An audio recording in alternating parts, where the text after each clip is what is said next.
Te damos toda la gloria, la honra, la alabanza. Recibimos tu palabra con fe, con esperanza, con obediencia, Señor, con deseo, con gozo, con placer, porque sabemos que hablarás a nuestro corazón para la gloria de tu nombre y para ti, Señor Jesús. Amén, amén y amén. Le damos un fuerte, pero muy fuerte aplauso a Cristo. Amén. Aleluya. Gloria a Dios. Te invito a que tome asiento. Bienvenidos a la iglesia. ¿Sabes? Hay una frase que se utiliza mucho a nivel secular, o lo que se denomina el mundo, o a nivel popular, que es que como te ven, te tratan. Como tú ves a una persona, tú la tratas. Si ves a esa persona con afecto, con cariño, la tratas bien. Si ves a esa persona de forma despreciable, la tratas mal. Si ves a esa persona con rostro de integridad, entonces tú te presentas ante esa persona con rostro de integridad. Si tú ves a esa persona como una persona que no tiene valor alguno, tú le restas valor. Y así surgió este dicho popular, que es bastante acertado, por cierto, que como te ven, te van a tratar. Entonces, cuenta la Escritura que Jesús generaba esta condición.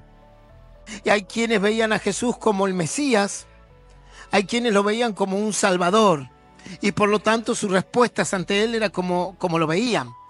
Pero había quienes despreciaban a Jesús. Había personas que de alguna manera menospreciaban lo que Jesús hacía. Otros los despreciaban hasta el odio. Otros deseaban la muerte de él. Entonces, alrededor de este mundo se empezó a gestar diferentes sensaciones hacia Jesús. Por ejemplo, un Judas que lo traicionó no quería su muerte. Simplemente él menospreció las cosas de Dios. Las tomó por menos. Las tomó como no tan importantes. Había otros objetivos más importantes para Judas. Entre esos objetivos estaba robar, sacar de la bolsa de las ofrendas para beneficio propio.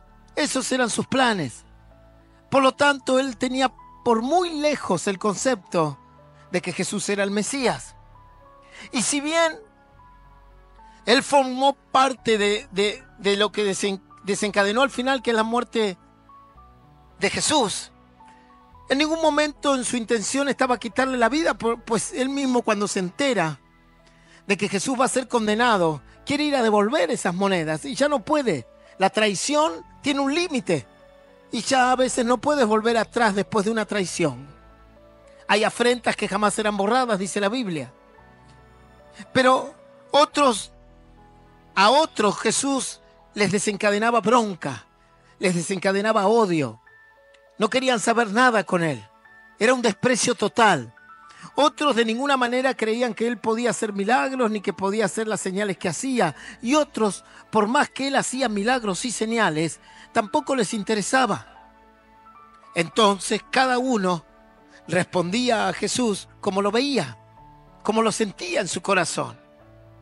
Dice la Biblia que había un pueblo que lo acusaba. Personas que por dinero se ofrecieron a ser testigos falsos de su crucifixión. Pero hubo otro grupo de personas que cuando él entró a Jerusalén decían: Hosana, el Hijo de David, y lo aclamaban por lo que era, por ser el Hijo de Dios. Entonces, dependiendo cómo tú miras a alguien, esa persona pasa a ser para ti algo importante o poco importante. Dice la Biblia que había un rey llamado Belsasar, el hijo de un gran rey llamado Nabucodonosor, que fue no menos que el rey que gobernó e impuso su reinado en el imperio de Babilonia. Y dice que este Belsasar, cuando muere su padre, toma su lugar. Y cuando él toma su lugar, sabía que había un lugar que se llamaba el tesoro. Y ahí se guardaban las cosas del templo de Dios. Se guardaban objetos que se consideraban sagrados y que se les merecía cierto respeto. Si bien esos objetos para nosotros hoy son simbólicos y nosotros no tenemos objetos como sagrados, no tenemos como sagrado el cáliz que usan los católicos apostólicos romanos para darte la hostia. No tenemos objetos guardados como sagrados porque lo más sagrado para nosotros es la palabra de Dios.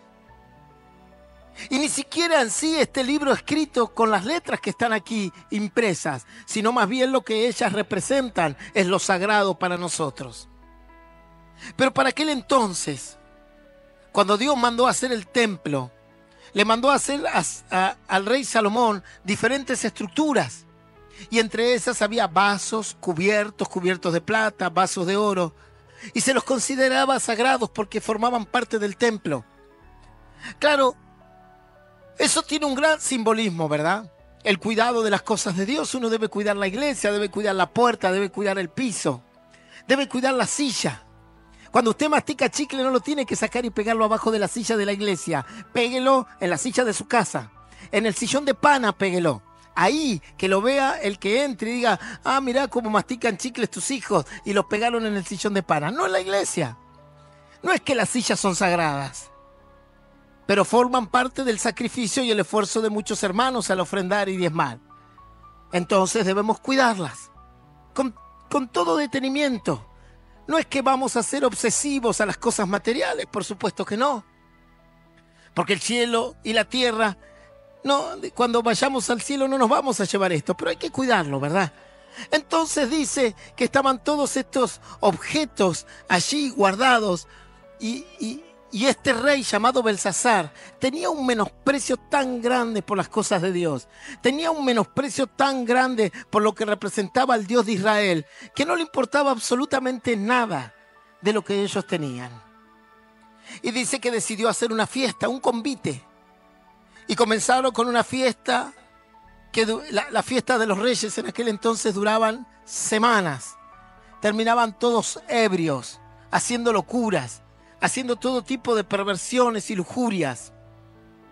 Y en un momento este rey tomó la decisión de llevar al máximo menosprecio las cosas de Dios.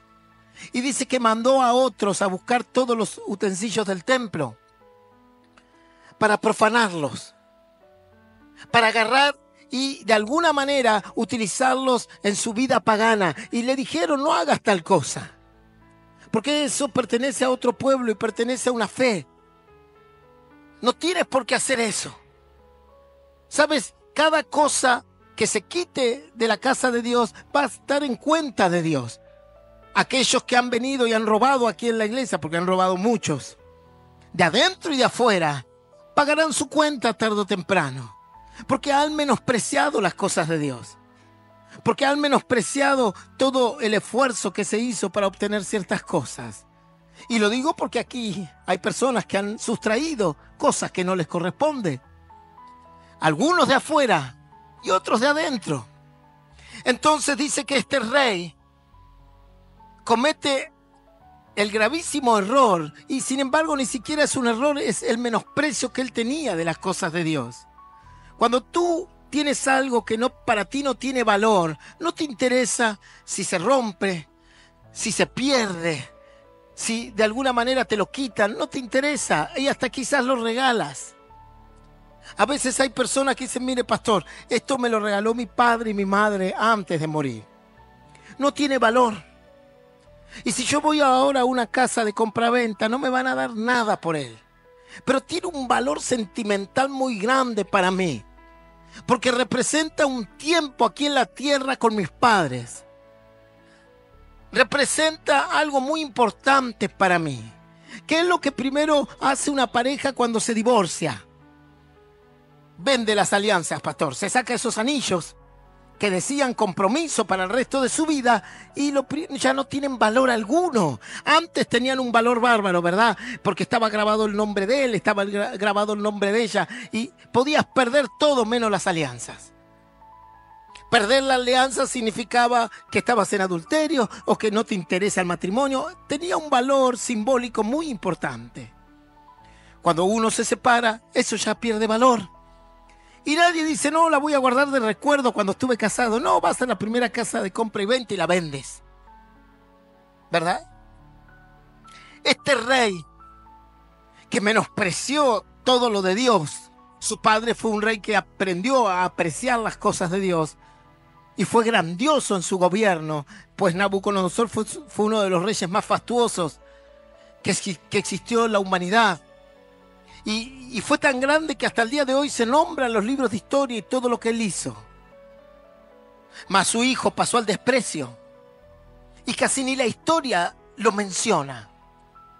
Dice que él mandó a buscar todos estos utensilios para profanarlos, para usarlos en un lugar que no debía usarlos.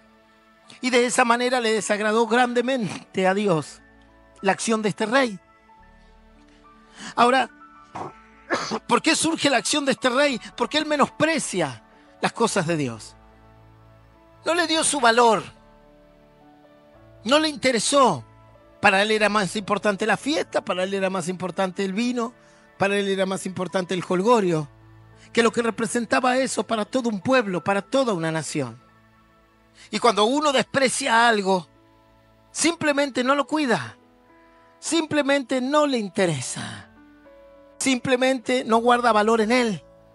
Así pasó con Jesús. Hubo personas que lo menospreciaron,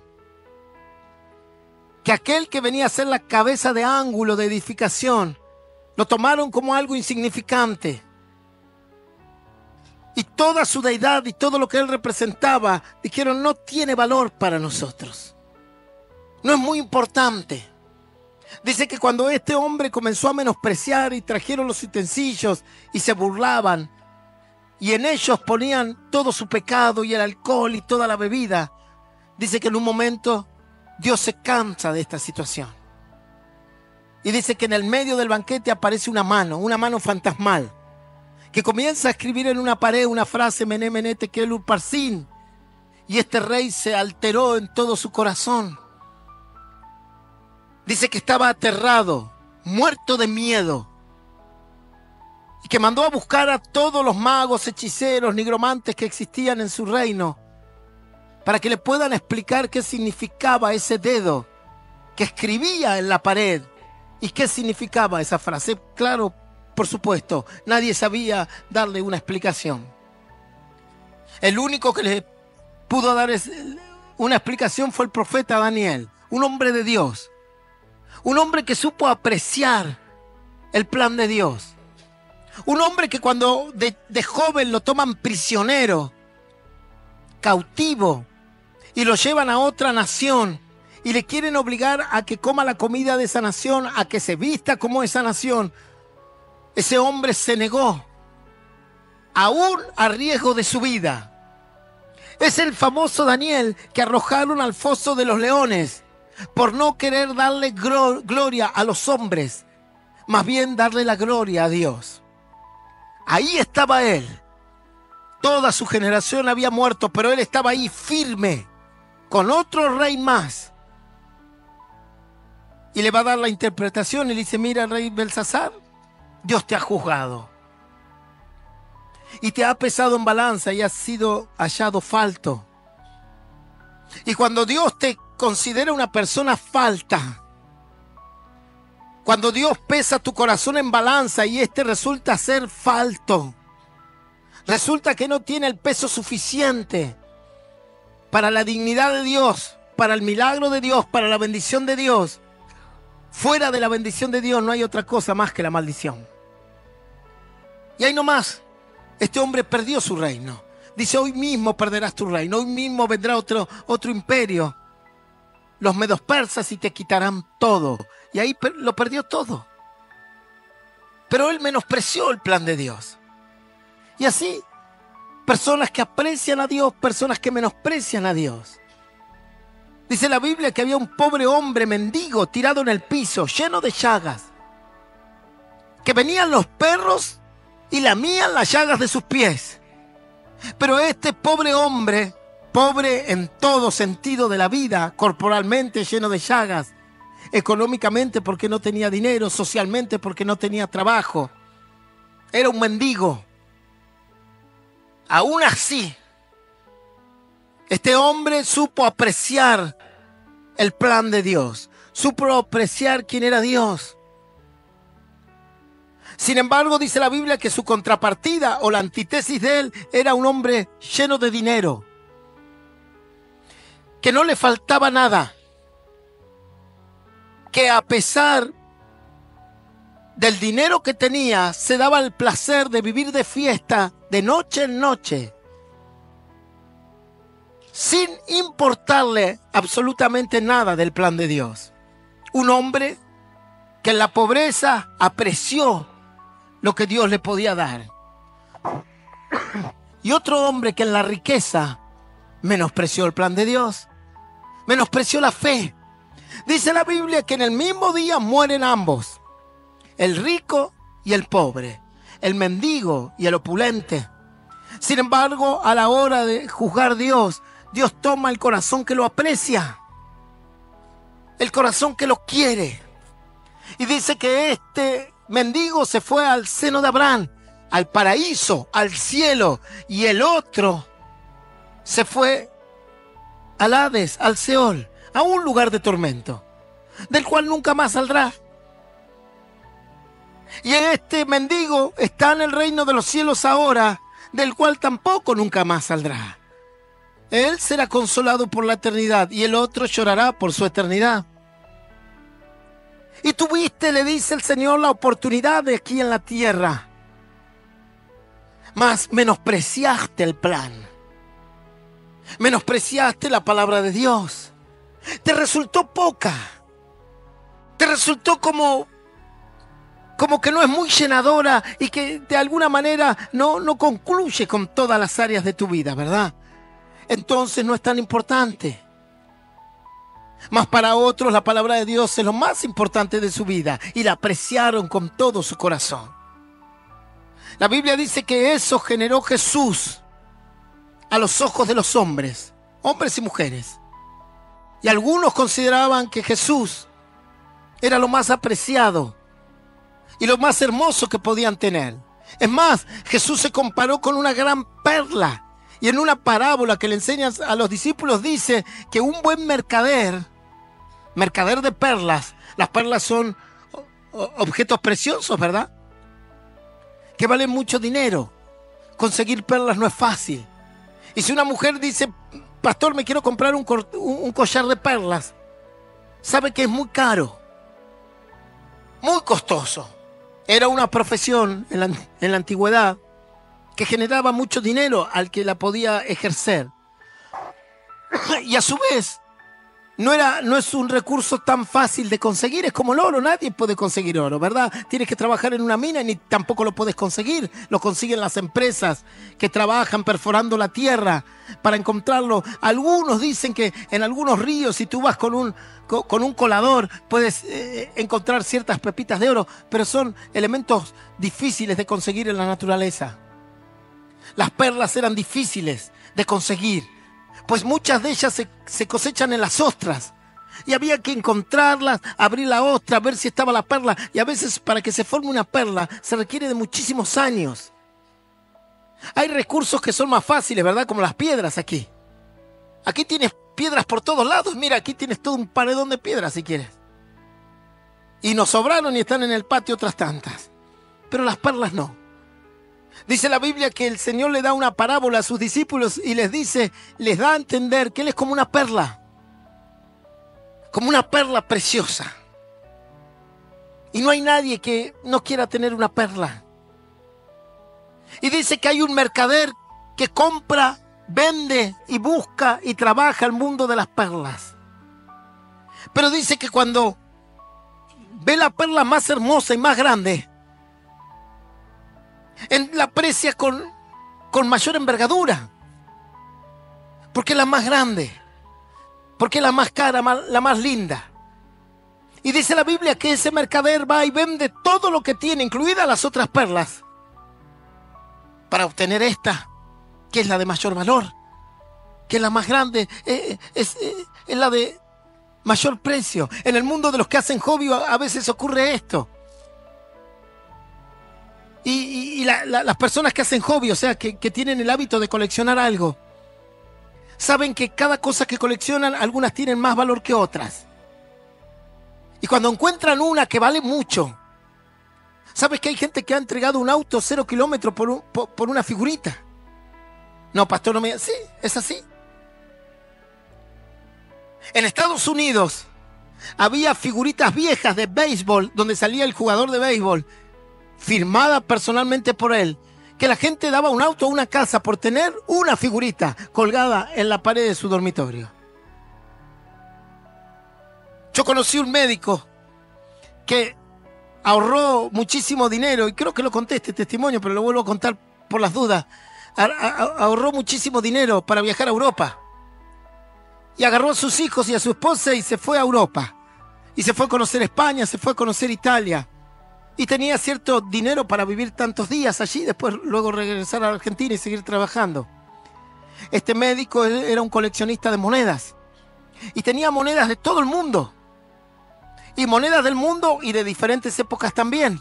Porque no solo era cuestión de tener monedas de todos los países, sino que las monedas de los países tienen muchos años hacia atrás, ¿verdad? Aquí hay gente que colecciona monedas de Argentina que son, no sé, del año 1969, por ejemplo. Estoy hablando 54, 55 años atrás. Y dice que este estaba por una feria dando vuelta. Me cuentan colegas, amigos. Dice, ¿sabes lo que hizo el loco este? Digo, ¿qué hizo? Se fue a una feria ahí por Italia. Y dice, ahí había un montón de monedas. Y había unas monedas que eran unas dracmas, que son monedas antiguas del Nuevo Testamento. Y las miraba y las quería comprar, pero había un par de monedas que valían una fortuna. Dice, básicamente valían la mitad de las vacaciones que él tenía ahí en Europa. Yo digo, bueno, todo el mundo que viaja al exterior quiere traerse un recuerdo, ¿verdad? A mí me da para una cucharita, pastor, que diga, estuve en San Antonio Oeste. Una cucharita, listo, se terminó. No me puedo traer otra cosa, una piedra pintada. ¿Vio? Que cuando uno no tiene mucho dinero y quiere agradar a alguien, dice, va, mira, pintale esta piedra que dice las grutas y dámela. Toma, te traje este recuerdo, una piedra con verde, azul, amarillo y sao. Yo decía, bueno, gracias, gloria a Dios. Pero bueno, el que puede, puede. Y dice que este estaba ahí y miraba las monedas. Y no sabía qué hacer. Y si comprarla, la esposa lo miraba como diciendo, acá se terminan las vacaciones, porque la gente que tiene ese hobby hace esas cosas.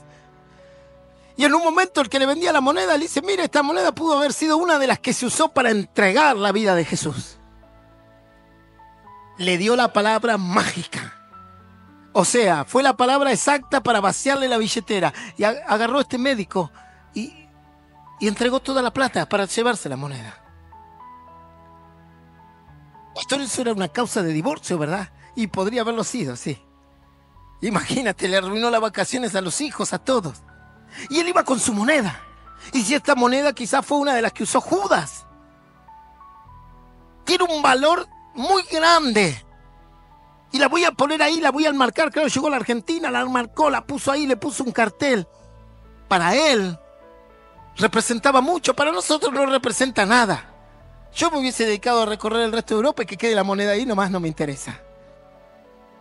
Dice que este mercader agarra todas las perlas que tiene y dice, no, yo quiero la perla más grande, yo quiero la perla más hermosa. Jesús dijo, yo soy esa perla, yo soy la perla grande. A ver, pastor, en términos más así argentinos, Jesús es como el gordo de Navidad, ¿verdad? ¿Se acuerda del gordo de Navidad? Y la gente decía, ay, si me podía sacar el gordo de Navidad. ¿Qué es el gordo de Navidad, pastor? El gordo de Navidad era la lotería, que valía mucho. Ahora no vale nada. Un quince vale 10 veces más que un gordo de Navidad. Pero cuando yo era chico, el que se ganaba el gordo de Navidad se hacía millonario. Y era el gordo porque era mucho dinero. Y la gente se compraba los boletos y decía, que me toque el gordo de Navidad. Así, ¿verdad? Era pasar de una vida a otra desde el punto de vista económico. Nosotros los cristianos no jugamos, claro, ya. Puede decir, pastor, escuché la prédica, me compré 8 gordos de Navidad, así que esperemos al 24 de diciembre a ver qué pasa. No. Nuestra prosperidad está en Dios. Pero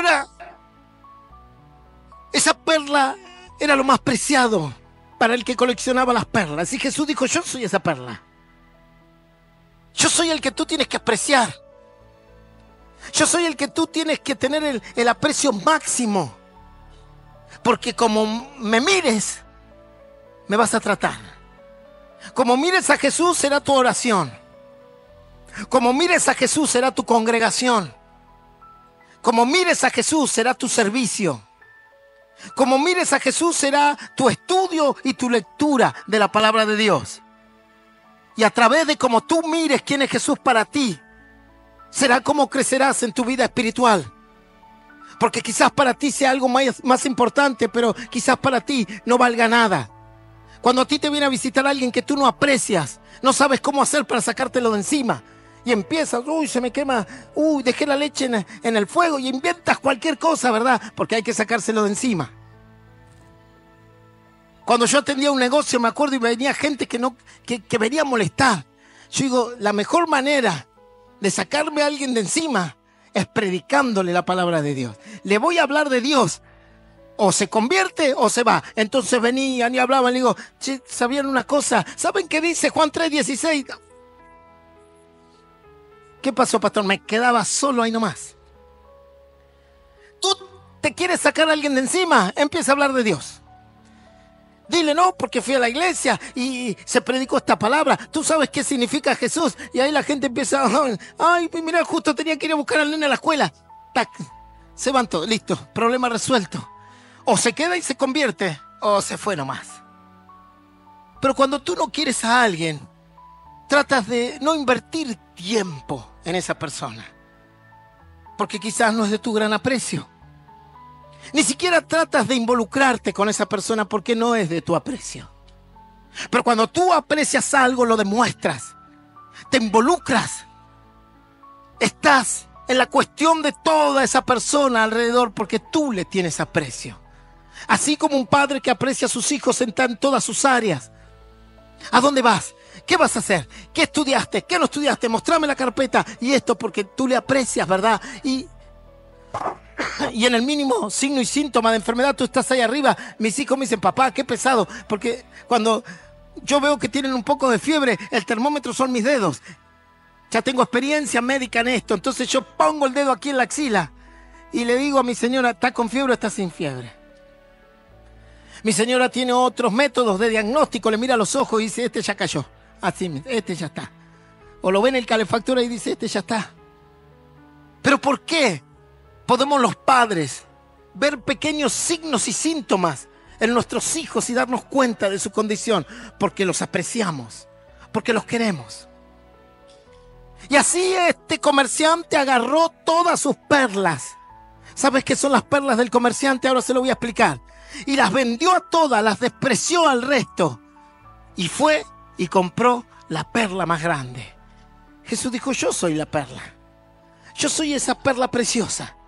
Yo soy el que te va a dar la salvación, el que te va a dar la vida, el que te va a dar la salud, el que va a estar alrededor de ti. Yo soy lo máximo que tú puedes recibir, soy yo.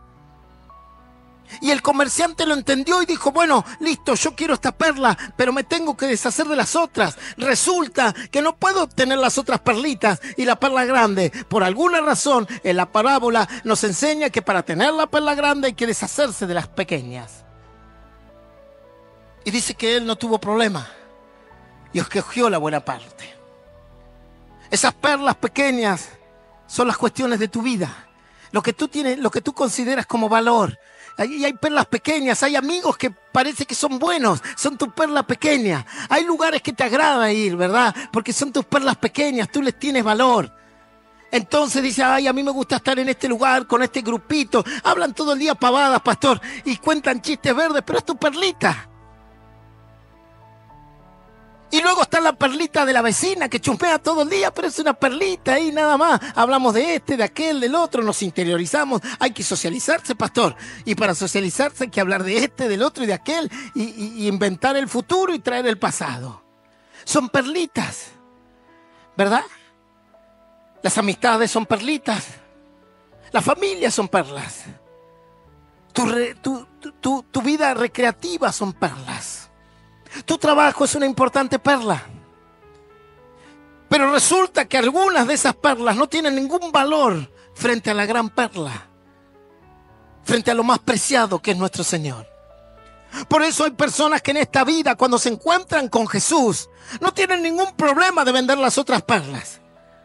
No tienen problema de perder por otro lado, porque saben que han adquirido la perla más preciosa. Porque han visto que Jesús para ellos es lo más precioso. Pero hay otros que no, quieren la perla grande y las chiquititas y no se puede. Y hay quienes tienen al mundo como una gran perla. Y lo aman y quieren estar ahí. Y lo aprecian. Y aprecian todas las cosas de este mundo más que las de Dios. Cuando yo conocí a Jesús, tenía un montón de perlas que tenía que dejar. Tenía amistades que no me llevaban por un buen camino y yo las consideraba como algo bueno porque eran amigos. Al fin y al cabo son amigos.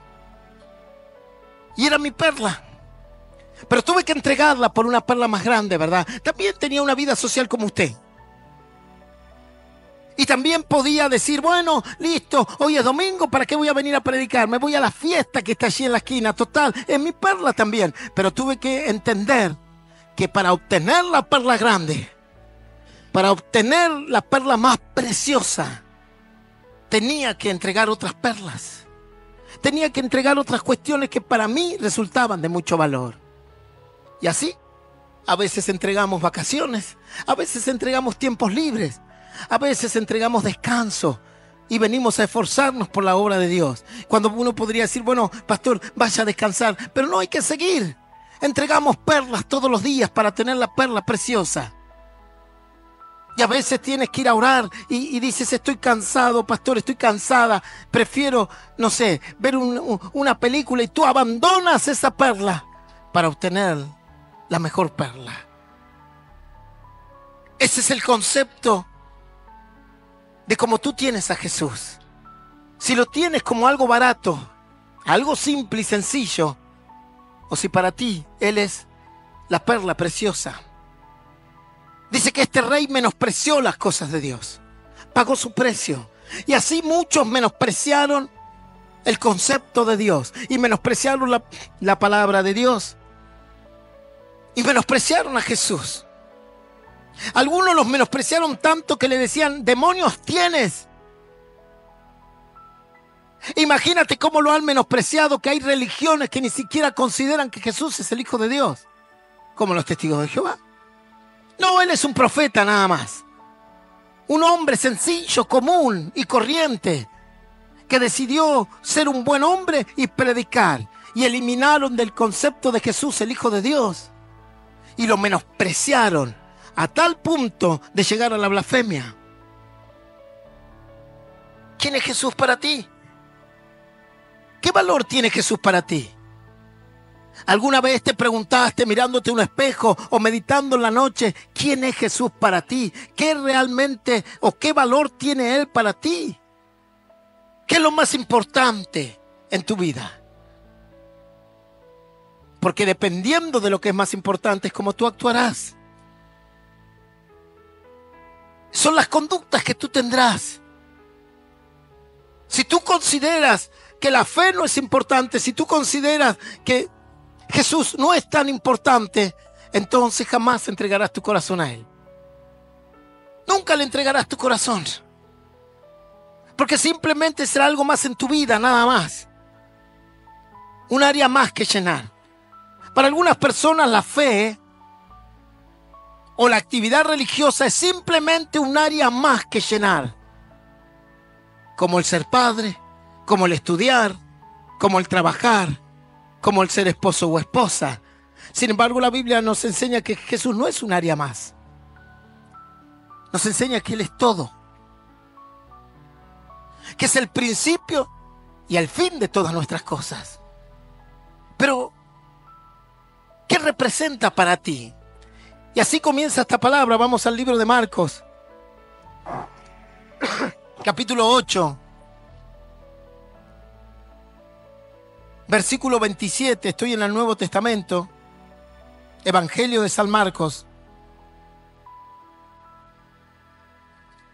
capítulo 8, versículo 27 al 30, dice así. La confesión de Pedro. Leemos esta palabra en el nombre del Padre, del Hijo y del Espíritu Santo. Dice así: salieron Jesús y sus discípulos por las aldeas de Cesarea de Filipo. Y en el camino preguntó a sus discípulos diciéndoles: ¿quién dicen los hombres que soy yo?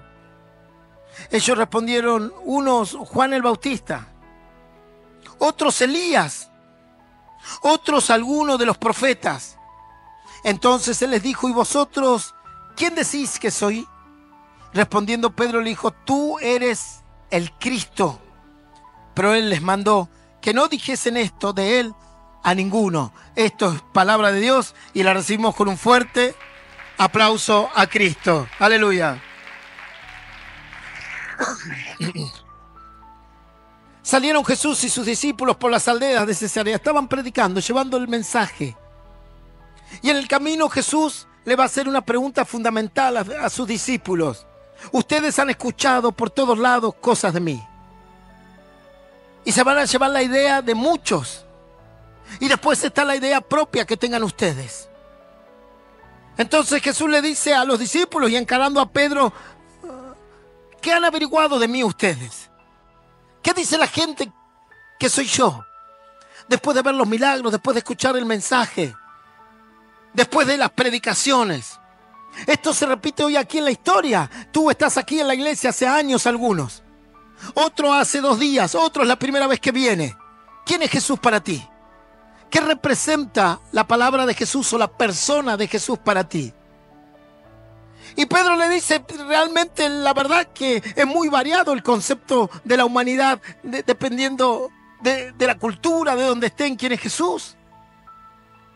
Algunos piensan que tú eres el Elías que había de venir, un profeta poderoso que tenía que venir. Elías era un profeta mayor, que ya había existido en la antigüedad, 700 años antes de Cristo. Y algunos pensaban que él era como la reencarnación, así, de ese Elías, que tenía que volver.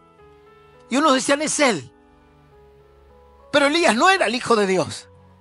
Elías no era la piedra preciosa. Elías no era la piedra fundamental y angular. Elías no era el alfa y el omega, era simplemente un profeta muy destacado y considerado de Dios. Y algunos decían que Jesús era Elías. Otros decían que él era Juan el Bautista, que también había resucitado o reencarnado. Pues a su primo le habían decapitado hacía un tiempo atrás. Y algunos decían: no, él es Juan el Bautista que volvió aquí a la tierra. Otros decían: no, dicen que eres un simple profeta, un predicador nomás, con señales, con buen conocimiento, pero nada más. Algunos tú le preguntas: ¿para qué vas a la iglesia? No, porque la iglesia es buena. Y ese es el concepto que tienes de la iglesia, sí, que es buena. Y ahí queda. ¿Cómo que es buena? Sí, sí es buena, y listo. Es como que tú digas: che, háblame algo de tal persona, y tú digas: es bueno. No, bueno, pero decime por lo menos cómo es su físico, decime cómo trabaja. No, es bueno y se terminó. Dice: no, algunos piensan que tú eres como un profeta, nada más. Entonces Jesús tenía que encararlos a ellos, pues ellos iban a ser sus discípulos. Y ellos no podían tener ese concepto.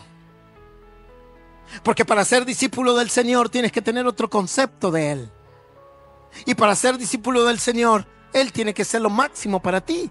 Si no, no serás nunca su discípulo, simplemente serás un conocedor.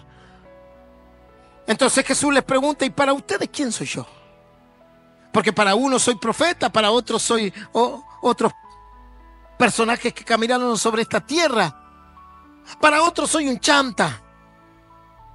Para otros simplemente soy un hablador, un charlatán. Así lo consideraban al apóstol Pablo. Le decían: tú, ya te vamos a escuchar hablar de estas cosas. Lo tenían como un charlatán.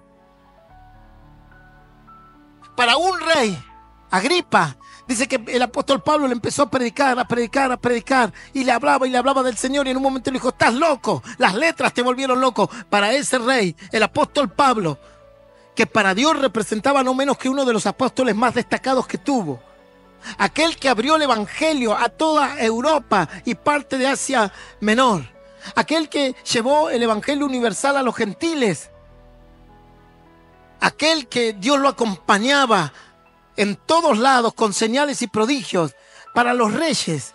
Era un loco que hablaba cosas y que tanta lectura y tanta conocimiento de la Biblia lo habían enloquecido. Y se lo dijeron: tú estás loco, Pablo. Sin embargo, para Dios, Pablo era uno de sus discípulos más destacados. Entonces el Señor tenía que hacerles entender a sus discípulos que comprendan con exactitud qué era Él para ellos. Pues había una palabra que lo resumía, ¿verdad? Tú eres el Cristo, tú eres el Mesías. Y esa palabra no tiene palabras mayores por arriba de Él. Eres la perla preciosa. Eres el alfa y el omega. Tú eres el todo para un ser humano. Tú eres la vid y nosotros somos los pámpanos. Y en la vid está la vida, porque de ella viene la savia. Y vosotros los pámpanos, si estás desarraigados de la vid, se secarán. En esa palabra estaba toda la respuesta. Tú eres lo más grande para nosotros, lo mejor. Y si pudieses nacer 1000 vidas, las 1000 vidas, escogerías volver a estar aquí alabando al Señor. Pero yo sé que para algunos no. Algunos dicen: ay, pastor, si yo pudiese nacer, lo primero que pediría es que este que tengo al lado no esté más. Y como no me animo hasta sacarlo de este planeta, y vos no te lo llevás todavía, acá lo tengo que aguantar, ¿verdad? Y otros dirán al revés: sí, bueno, dije que hasta la muerte, estas cosas que inventan los seres humanos, y acá la tengo que aguantar. Hasta la muerte, ya estoy medio muerto, pastor, pero bueno, hasta la muerte la tengo que aguantar. ¿Qué voy a hacer? ¿Verdad?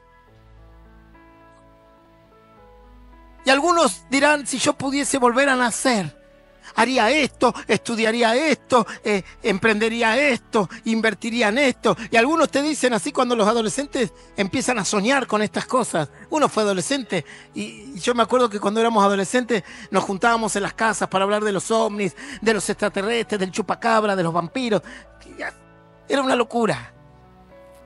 Los adolescentes hacen eso. Y nos juntábamos a tomar té y hablábamos de brujería. Después dormíamos con la luz prendida o con nuestros padres, porque es así. Y uno ahí entre todos se hacía el valiente y hablabas de esto, del diablo, de aquello, de los brujos. Y después, ¿quién me acompaña a la casa? Mamá, venime a buscar. Y de los extraterrestres, que yo vi una luz, que yo vi la otra, que yo lo vi al chupacabra, que yo vi a la llorona. Y así inventan todo. Y horas hablando de mitología y fábulas. Algunos dicen: si yo, pastor, volviese a nacer, sería esto. Y algunos adolescentes dicen: ay, a mí me gustaría volver a nacer sabiendo todo lo que sé ahora. Claro, qué vivo que eres.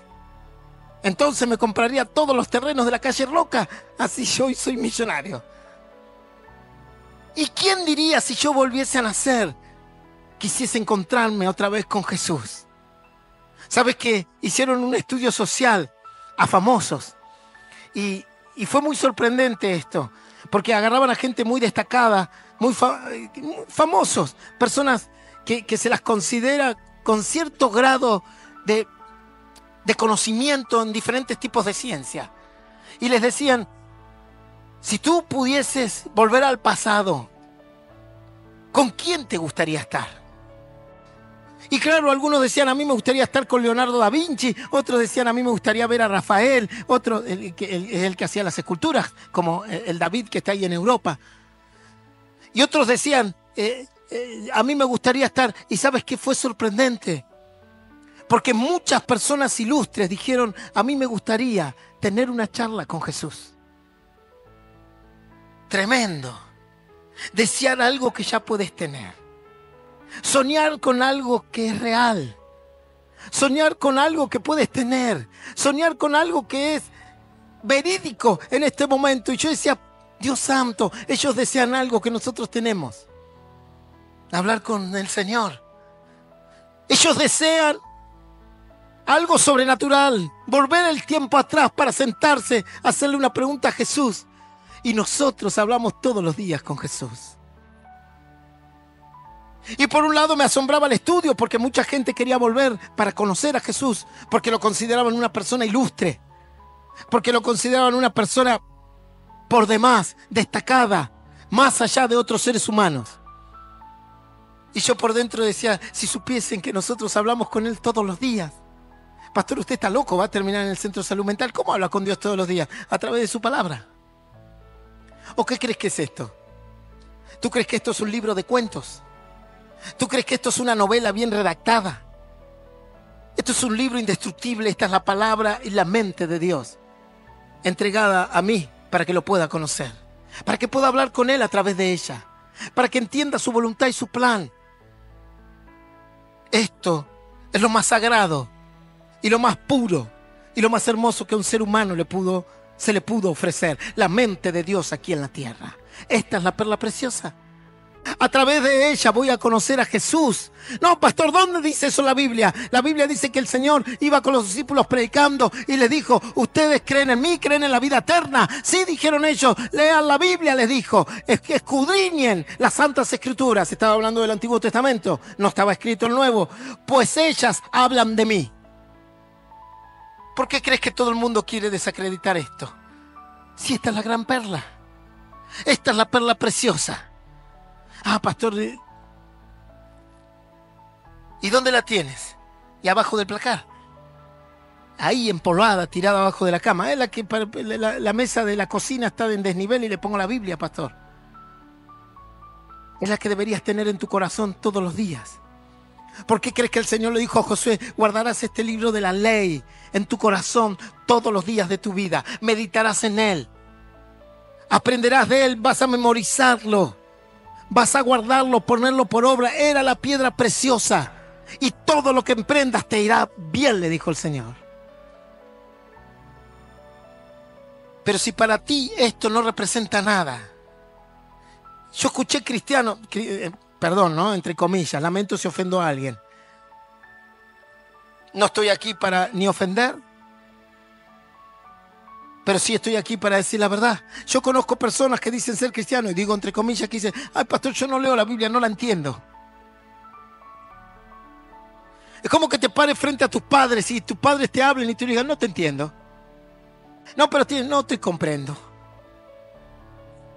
O te pares frente al docente que te está enseñando y le digas, no entiendo nada de lo que usted habla. Y así. Entonces yo digo, no tiene valor para esta persona la palabra de Dios. Para esta persona Jesús no tiene valor. ¿Qué fue lo más importante de Jesús en esta tierra? A ver, como hacemos el modo radio, las preguntas. ¿Qué es lo más importante que hizo Jesús en esta tierra? Dígamelo usted, alguno que se anime y lo grite.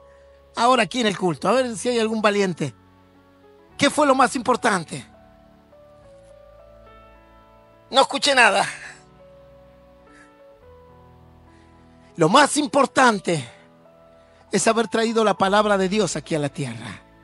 Pues la Biblia dice que el verbo, la palabra, se hizo carne y habitó entre nosotros. Eso es lo más importante que trajo Jesús. La palabra. Esta es nuestra perla. Y como tú tengas esto, y como tú consideres quién es Jesús y su palabra, y lo preciado que tú consideres, entonces serán los honores y la responsabilidad que le darás. Entonces él le dijo, ¿y vosotros quiénes decís que soy? Respondiendo Pedro le dijo, tú eres el Cristo, tú no eres un profeta, tú no eres el Elías, tú no eres un charlatán, tú no eres cualquier cosa, tú eres el Cristo, el Salvador de la humanidad. Tú eres el Alfa y el Omega, el principio y el fin. Tú eres el comienzo de nuestra vida y el final de ella y nuestra eternidad. Esa es la gran perla. Pastor, yo quiero esa perla. Tendrás que vender las otras. Tendrás que deshacerte de las otras. Ah, no, pero las otras, pastor, mire, esta perlita se llama cumbia. Me encanta. Y esta perlita se llama, no sé, alcohol, me encanta. Porque lo disfruto con mis compañeros y como dice la Biblia, un vasito no es pecado, ¿verdad, pastor? Y van por la quinta dama Juana. Arrancan con el vasito que no es pecado y van por la quinta. ¿Verdad? Y esas son tus perlitas. Las que guardas ahí. Y Dios está esperando que las vendas para obtener la mejor perla. Para obtener la más grande. Y cuando tú vendas el resto para obtener la mejor perla porque la has apreciado y porque para ti Jesús no es simplemente un hombre que predicó aquí, sino que es el dador de la vida, el principio y el fin, entonces empezarás a apreciar como se debe apreciar a Jesús. No te molestará darle tu tiempo. No sentirás peso por darle de tus pensamientos a Él. No te será molesto servirle. Porque para ti es algo muy importante. Para ti es lo más importante. Por lo tanto, no tendrás ningún problema en compartir con Él. No será un agobio orar. No será un agobio abrir la Biblia. Algunos abren la Biblia y dicen, ¡ay, Dios mío! Pastor, no tiene ningún dibujo. No hay nada que me ayude. Quiero la Biblia de los niños, esa que aparece Jesús, la barca, los peces. No te será molesto leer su palabra. Porque entenderás que en ella está la vida. Porque entenderás que en ella conocerás a esa gran perla. A alguien que es apreciado con todo tu corazón más que cualquier otra cosa. No tendrás problema. No te será molesto. Cuando uno aprecia a alguien, hace más allá de sus obligaciones, ¿verdad? Cuando uno siente por alguien algo más allá de una obligación, sino un aprecio verdadero, no le molesta hacer cosas más allá. Y mañana te llama un amigo y te dice, ¿sabes qué? Voy a visitarte a Río Gallegos. Buenísimo. Armas una habitación, todo para recibirlo. ¿Y a qué hora llegas? Como siempre aquí en Río Gallegos, pastor, los aviones llegan a cualquier hora, 3, 4 de la mañana. Ninguno puede venir a las 3 de la tarde. Acá llegan a cualquier hora. Te tenés que levantar, madrugar para ir a buscar a alguien. Pero tú lo harás. Porque aprecias a tu amigo. Y no importa si al otro día te levantarás a las 8 de la mañana, irás a las 3 de la mañana a buscarlo al aeropuerto, porque le aprecias, ¿verdad? Pero cuando llega la hora de servir a Dios, ¿verdad? 1 minuto es como mucho. ¿A qué hora empieza el culto, pastor? 8:30, listo, ahí voy a estar. 8:31 estoy ahí. ¿Por qué? Y porque sí. ¿Para qué voy a venir más temprano? ¿Y a qué hora termina? Y termina más o menos a las 10:30 la reunión. 10:29 estoy ahí en la puerta. Ahora va a ver, se van a quedar todos hasta el final. No sale nadie. Ahora tiene cámara, pastor, ve todo, sí. Y sales corriendo. ¿Verdad? No importa si llegó alguien nuevo y hay que hablarle. No importa si hay alguna necesidad. No, hay que salir corriendo. Pero luego tú dices, no, luego agarras en tu oración, te arrodillas en tu cama y dices, te amo, Señor. Daría mi vida por ti. No mientas más. No mientas más. ¿Qué darías tu vida por el Señor? Eso la dieron otros. Aún así Dios nos tiene misericordia. Y nos espera para que consideremos de Él lo más precioso, lo más hermoso. Y los discípulos lo entendieron. Para Jesús fue un gran alivio. Pues en un momento, en el libro de Lucas, pasa exactamente lo mismo. Y cuando Pedro le dice, tú eres el Hijo de Dios, ¿sabes qué le dice Jesús? Esto no te lo reveló ni carne ni sangre. Esto te lo reveló mi Padre. Esto te lo mostró Dios en el corazón. Y cuando tú vas amando la palabra de Dios, cuando tú vas amando a Dios, la Biblia se te va revelando en tu mente y en tu corazón. Y Dios te va mostrando el camino, Dios te va abriendo la mente, el intelecto, el raciocinio, para que puedas entender cuán grandioso es Él en tu vida. Y cuando Pedro escuchó, cuando el Señor Jesús escuchó la confesión de Pedro, esta historia que está aquí en Marcos, está como un poquito con más detalle allí en el libro de Lucas. Dice que Jesús dijo: esto no te lo reveló sino mi Padre que está en los cielos. Ese es el camino.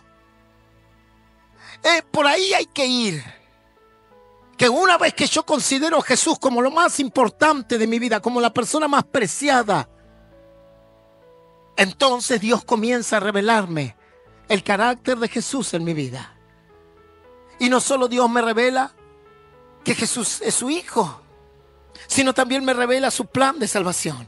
También me revela su cuidado. También me revela su presencia en cada acto de mi vida. Y eso es tener la gran perla. Eso es tener aprecio realmente por la fe y por la esperanza. Y como tú lo mires a Jesús, así lo tratarás.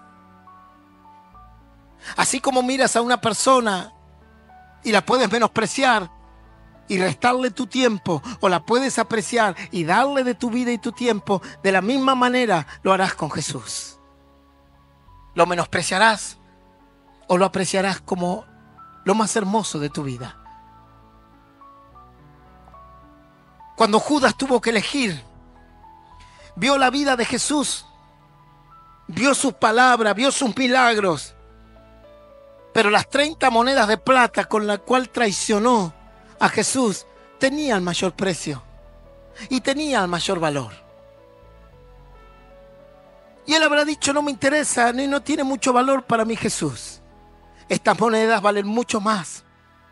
Para Poncio Pilato, cuando se dio cuenta que estaban por entregar a un inocente, dice la Escritura que Poncio Pilato lo quiso liberar 3 veces a Jesús.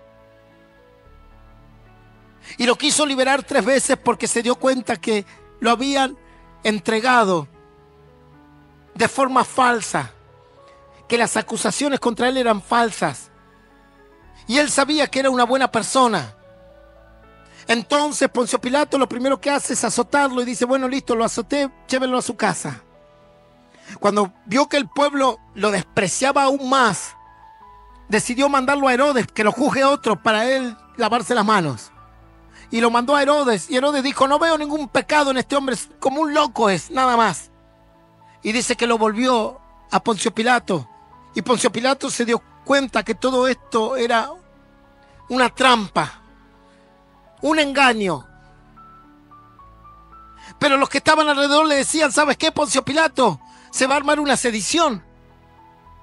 Vas a tener un pequeño golpe de estado aquí por este hombre. Y tú sabes que si en Roma se enteran que hay sedición, te van a quitar el puesto de procurador romano aquí. Y cuando te quiten el puesto, te van a quitar todos los beneficios de procurador o de gobernador romano aquí. Perderás el privilegio, la impunidad política, y hasta quizás te azoten o hasta quizás te quiten la vida. Pero este hombre es inocente.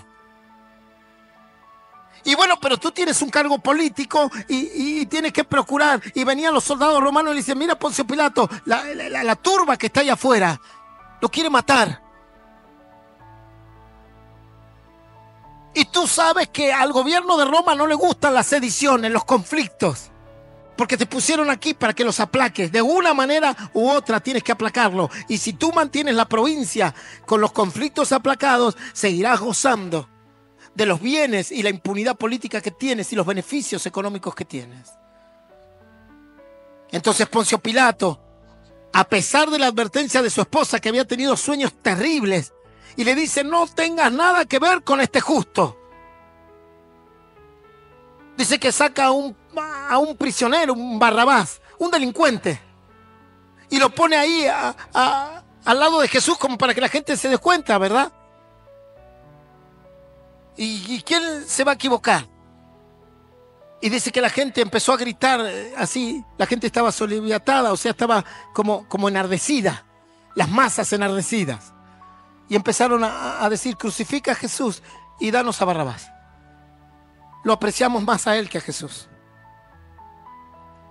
Y Barrabás, todo el mundo sabe lo que representa, ¿no? Este mundo. Apreciamos más al mundo que a Cristo, pastor. Y dice que Poncio Pilato agarró y dijo, bueno, tengo que elegir entre mi poder político, entre los beneficios que tengo, entre no tener un conflicto aquí que me puede costar todo mi futuro político. Y agarró una palangana y dijo, yo aquí me lavo las manos. Y lo entregó a Jesús para que su pueblo, los paganos, lo crucifiquen. Y hay quienes se entregan a Jesús por los placeres de este mundo. Hay quienes se entregan a Jesús simplemente por un trabajo, simplemente por su juventud. Y si soy muy joven, pastor, para servir este camino. Y así la puerta es ancha y espaciosa la perdición, dice la Biblia. Pero si para ti hoy Jesús es lo más preciado, si para ti hoy Jesús es la gran perla preciosa, entonces empezarás a entender el plan de Dios en tu vida. Dios comenzará a hablarte, te va a revelar y se cumplirá lo que pasó con Pedro. No te lo reveló ni carne ni sangre, sino mi Padre que está en los cielos. Yo le voy a invitar que se ponga de pie.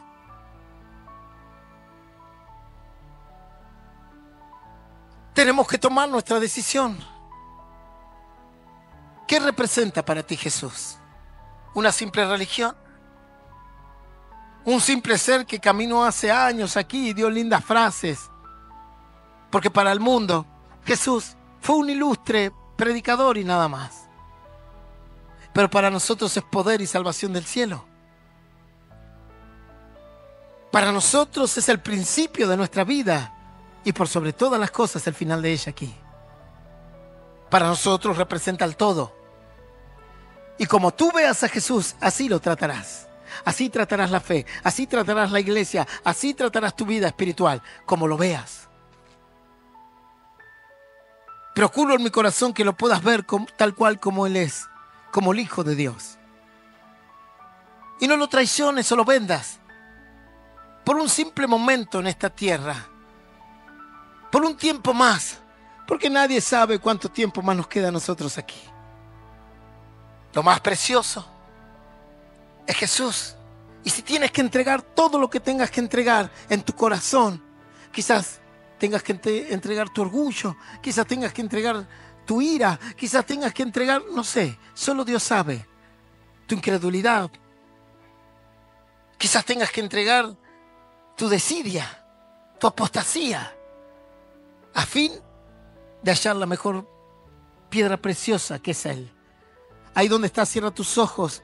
Si quieres recibir a Jesús en tu corazón, repite conmigo: Señor Jesús, en esta noche he escuchado tu palabra, y te acepto en mi corazón, como Señor y Salvador. Anota mi nombre, en el libro de la vida eterna. Prometo buscarte, y seguirte, en el nombre del Padre, del Hijo y del Espíritu Santo. Amén y amén. Le damos un fuerte aplauso al Señor.